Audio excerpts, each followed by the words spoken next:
এই আলোচনা থেকে আমরা নাগরিক কোয়ালিশনের পক্ষ থেকে 7টি সুস্পষ্ট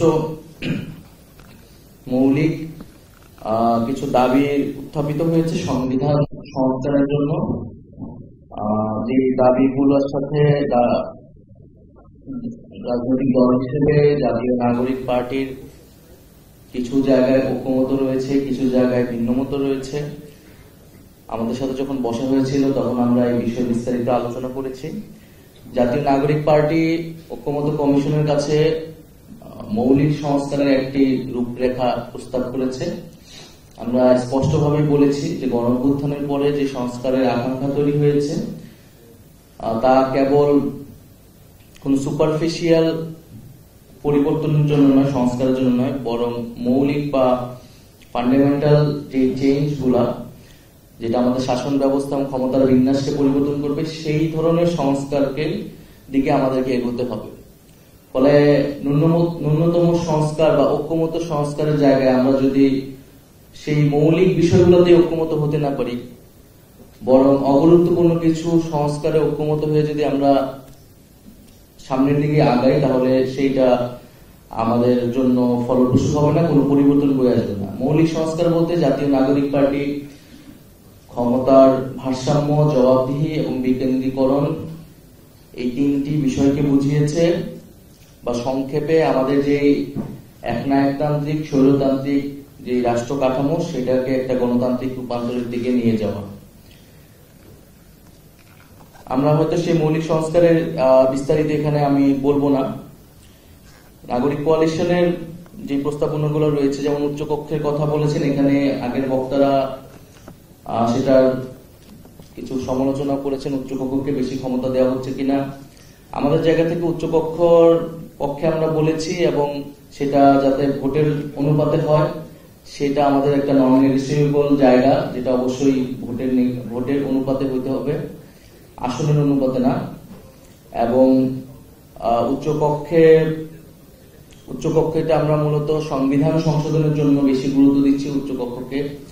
সেক্ষেত্রে সংবিধানের যে কোনো সংশোধনের জন্য উচ্চকক্ষ নিম্নকক্ষে 2/3 মেজরিটি এবং মৌলিক বিষয়গুলোর ক্ষেত্রে গণভোটে যাওয়ার প্রস্তাবনা আমরা করেছি। তো উচ্চকক্ষের এই আলোচনায় আজকের দাবিতে আসলে কিছু উল্লেখ নেই, উল্লেখ থাকলে ভালো হতো। দ্বিতীয়ত আরেকটি গুরুত্বপূর্ণ বিষয়, যে কোন প্রক্রিয়ায় আসলে এই সংস্কারগুলো বাস্তবায়ন হবে। তো সংবিধানের এই মৌলিক সংস্কার, যেটা নাগরিক কোয়ালিশন বা ঐক্যমত কমিশন বা বিভিন্ন দল আসলে প্রস্তাবিত করতেছে, একটা জায়গায় তো এটা আসবে, কিন্তু এটা কোন প্রক্রিয়ায় করবো, এখানে 2টি প্রক্রিয়ার কথা বলা হয়েছে। তবে 2টি প্রক্রিয়ার একটা কমন জায়গা হলো যে আপনাকে সংবিধানের মৌলিক সংস্কারগুলো করতে হলে জনগণের একটা ম্যান্ডেট লাগবে। আপনি সংসদে কেবল সংশোধনীর মাধ্যমে এই সংস্কারগুলো বাস্তবায়ন করতে পারবেন না। সেই জায়গা থেকে এক জায়গায় সংবিধান প্রণয়ন পরিষদ, আরেকটাতে হচ্ছে গণভোটের সর্বদলীয় ঐক্যমতের মাধ্যমে একটা গণভোটের প্রস্তাবনা দেওয়া হয়েছে। জাতীয় নাগরিক পার্টি গণপরিষদকে সাপোর্ট করে আসছে প্রথম থেকেই, এবং একটা যেহেতু নতুন সংবিধান আমাদের একটি দলীয় এজেন্ডা, আমরা মনে করি যে বাংলাদেশে একটি নতুন রিপাবলিক একটি নতুন সংবিধানের মাধ্যমে তৈরি করা উচিত। তবে এই ইন্টারিম সময়ের জন্য যেহেতু একটা মধ্যপন্থা হিসেবে আমরা বলেছি যে নির্বাচিত যে সংসদ, সেটি হচ্ছে একই সাথে আইনসভা এবং সংবিধান প্রণয়নের জন্য অর্থাৎ গণপরিষদের জন্য ব্যবহৃত হতে পারে। অর্থাৎ পথরেখা যে এক, সেটিকে আসলে আমরা আমাদের দলের জায়গা থেকে সুপারিশ করেছি। তো নতুন সংবিধান বা গণপরিষদ নিয়ে এখানে অনেকগুলো আলোচনা হয়েছে। একটা আলোচনা যে আমরা তো সংবিধান রিরাইট করছি না, তাহলে আসলে কেন গণপরিষদ? এখানে তো ঐক্যমত কমিশন হয়েছে, সেখানে সব আলোচনা হচ্ছে, তাহলে গণপরিষদ আসলে তো বিতর্কের জায়গা থাকবে না। তো গণপরিষদে যদি আমাদের সেই রকম আলোচনার জায়গা না থাকে, আলোচনাগুলো যদি আগেই হয়ে যায়, ঐক্যমত নিয়ে চলে আসে, তারপরেও আমরা মনে করি যে গণপরিষদ প্রয়োজন। এতেও গণপরিষদের ভূমিকাটা কম হয়ে যায় না, কারণ সংবিধানের মৌলিক সংস্কারগুলো করার জন্যই আসলে আপনাকে জনগণের ম্যান্ডেট লাগবে। আপনি সংবিধানে কেবল সংশোধনীর মাধ্যমে এই পরিবর্তনগুলো করতে পারবেন না। ফলে সংসদ সার্বভৌম না জনগণ সার্বভৌম এই প্রশ্নটা তখন আসে। আসলে আপনি সংসদে যান, জনপ্রতিনিধি আকারে যায় সংসদে, যেখানে কিছু রুলস সেট করা থাকে, সেই রুলস অনুযায়ী সে আইন প্রণয়ন করে বা রাষ্ট্রের বিভিন্ন কাজে অংশগ্রহণ করে। কিন্তু আপনি সেই সংসদে গিয়ে রুলস পরিবর্তন করতে পারেন না। আপনাকে রুলস পরিবর্তন করতে হলে সেই রুলস পরিবর্তনের ম্যান্ডেট নিয়েই, সেটা আগে জনগণকে জানিয়েই আপনাকে সংসদে যেতে হবে, অর্থাৎ বা গণপরিষদে যেতে হবে। আরেকটি বিষয় যে আমরা তো ইতিহাসে দেখেছি বিভিন্ন সময় আমাদের যে সংশোধনী করা হয়েছে বা মৌলিক সংস্কারগুলো সংশোধনীর মাধ্যমে করা হয়েছে, এটা কোনোটাই আসলে টেকসই হয়নি। এটা বারবার আদালতে গিয়েছে, বিভিন্ন সময় আদালত এসে সেই সংশোধনীগুলো কিন্তু বাতিল করে দিয়েছে। ফলে আমরা যদি সত্যিকার অর্থে মৌলিক পরিবর্তন করতে চাই, আমাদের একটা গণপরিষদের মাধ্যমেই যেতে হবে। এবং আমরা যদি দেখি যে ৭২-এর সংবিধান নিয়ে যে আলোচনা বা সমালোচনাগুলো রয়েছে, ৭২-এর যে গণপরিষদ, সেই গণপরিষদ নিয়েই সমালোচনা রয়েছে।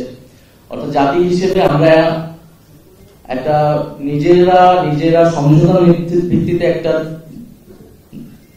জাতীয় চুক্তি বা সংবিধান তৈরি করতে পারবো, সেই সক্ষমতা এখন আসলে অর্জন করে উঠতে পারিনি। এবং একটা গণ অভ্যুত্থানের পরে যখন আমাদের সামনে সেই সুযোগ এসেছে, আমরা সেই সুযোগটাকেও এখন অস্বীকার করছি বা হারাতে যাচ্ছি।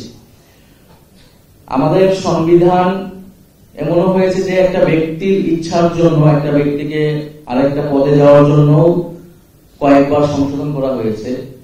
কিন্তু একটা গণ অভ্যুত্থানের পরে এত মানুষ রক্ত দিয়েছে, তারপরও আমরা সংবিধানকে মৌলিকভাবে পরিবর্তনের জন্য সম্মত হতে পারছি না। এটা আমাদের জন্য দুঃখজনক।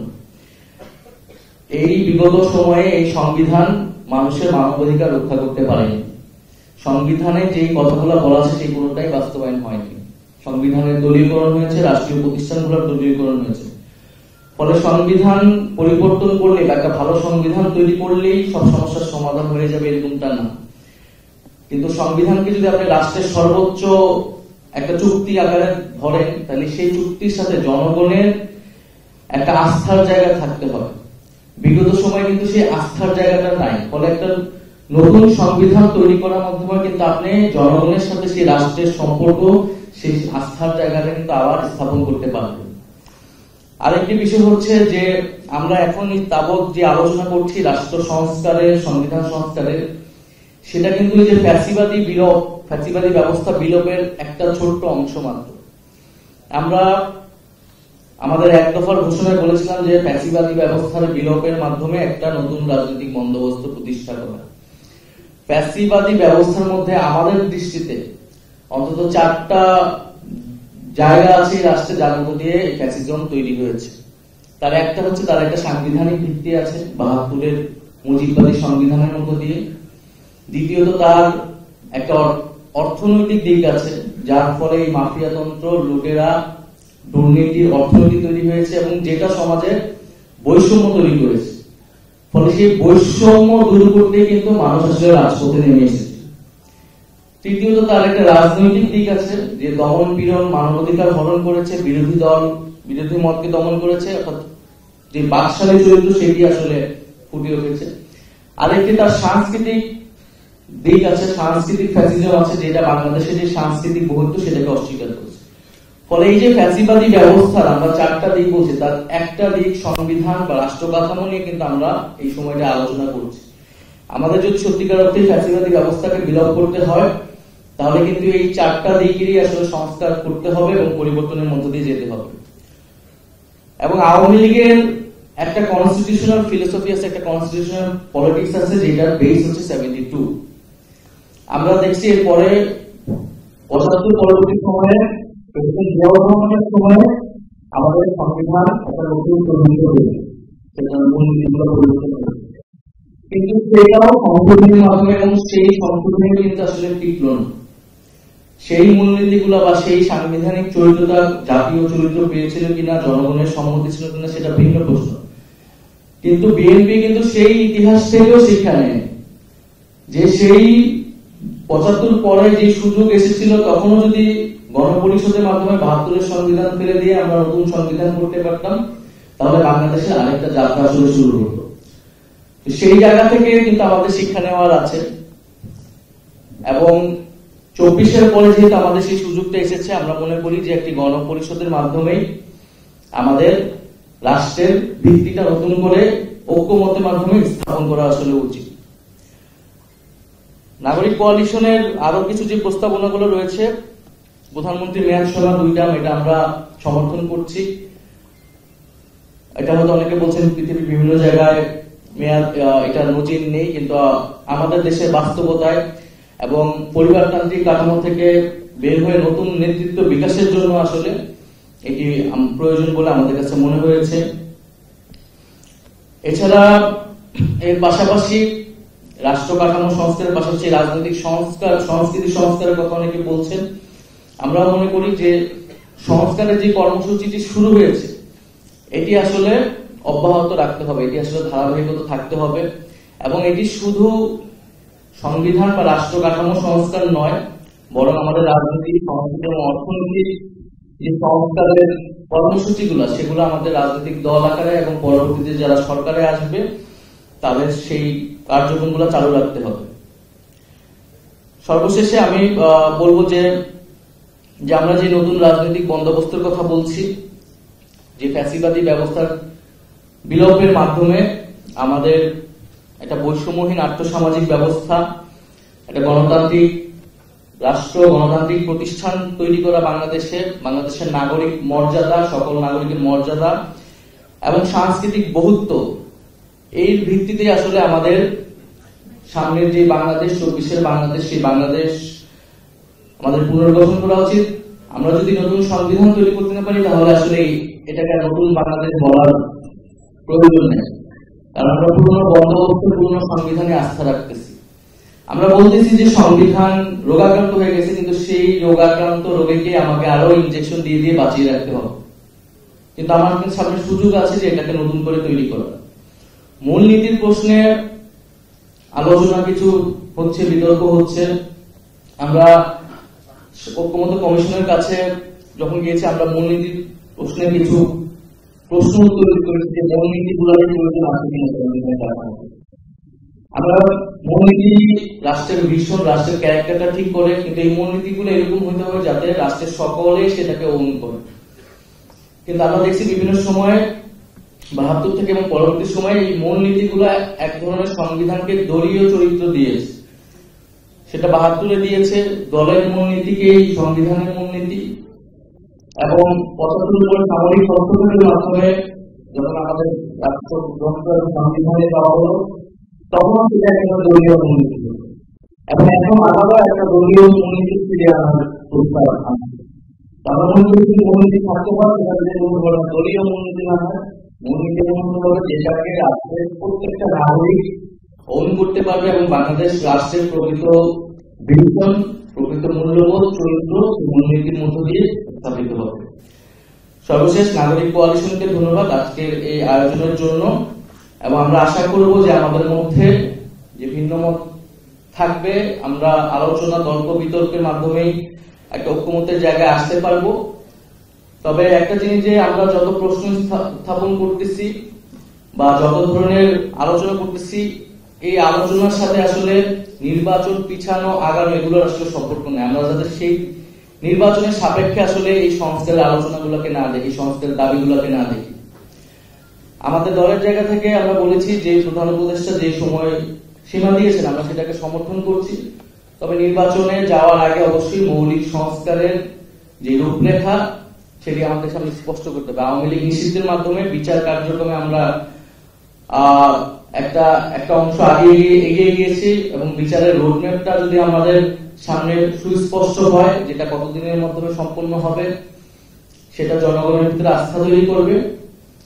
আর একই সাথে সংস্কারের ঐক্যমতে আসলে আমরা কিন্তু নির্বাচনের জন্য আর কারো কোনো আপত্তি থাকার কথা না।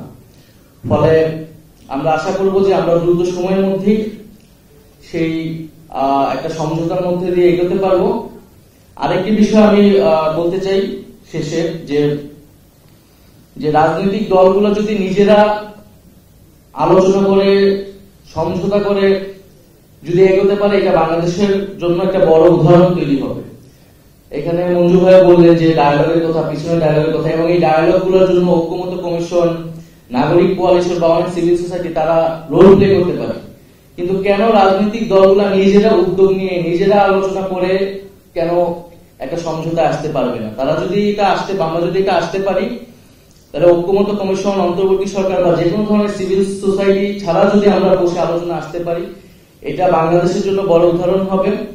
বাংলাদেশের রাজনৈতিক দলগুলোর মধ্যে যে আস্থার সংকট আমরা সবসময় দেখেছি সেটা দূর হবে, এবং বাংলাদেশ যে ইউনিটিটা 24-এ আমরা তৈরি হয়েছে সেই ঐক্যের জায়গাটা ধরে আসলে আমরা সামনের দিকে আগাতে পারবো। ধন্যবাদ সবাইকে। আসসালামু আলাইকুম।